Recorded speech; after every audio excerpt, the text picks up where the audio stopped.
Hello and welcome to EZGlutenFree.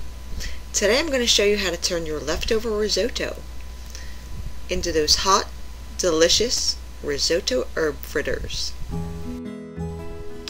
They're crispy on the outside and creamy and delicious on the inside. And they certainly don't look like leftovers.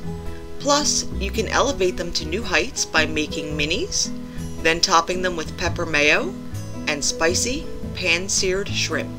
This is the perfect one to add to your menu plan if you're having an overnight guest or two.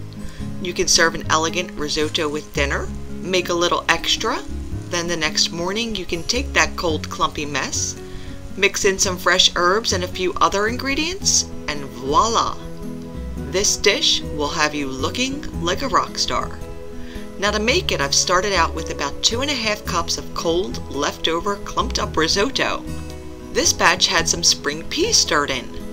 Whatever kind of leftover risotto you have will work out fine in this. And if you need a good risotto recipe or two, I'll put a few links in the description box. If the risotto is good, you can only assume the fritters are going to be good. Now add in about ½ cup of chopped parsley and ½ cup of chopped spring onions. Now give it a quick mix to get those ingredients combined.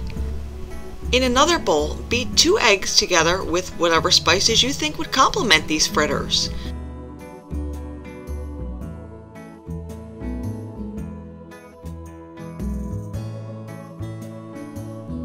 If I weren't serving this with seafood, I'd probably stir in some grated cheese here as well. Now stir it all together until you have a mixture that's easy to scoop, but firm enough that it will still need a little bit of flattening once it hits the pan.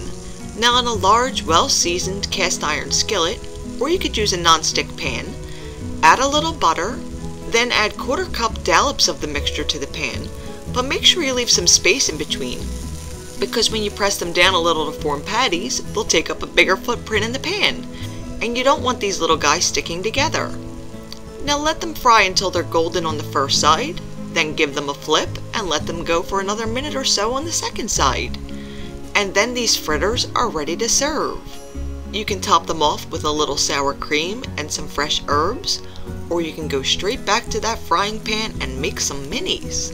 And I topped off the tiny ones with a spicy sauce I made by simply stirring together 2 tablespoons of mayo, 1 teaspoon of sambal sauce, and a little salt to taste. And for the shrimp, I seasoned them with some Old Bay, crushed garlic, a little red pepper flakes, and some salt and pepper to taste. I drizzled on some olive oil, stirred the shrimp together, and they were ready to hit the hot skillet. But don't overcook these little guys. A minute or 2 on the first side, and a minute or so on the second side should do it.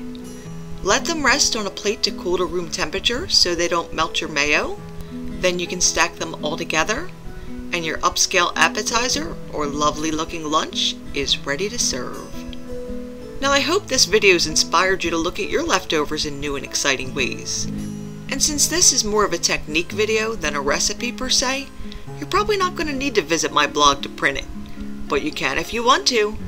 And for brand new videos every week, don't forget to subscribe. See you again soon.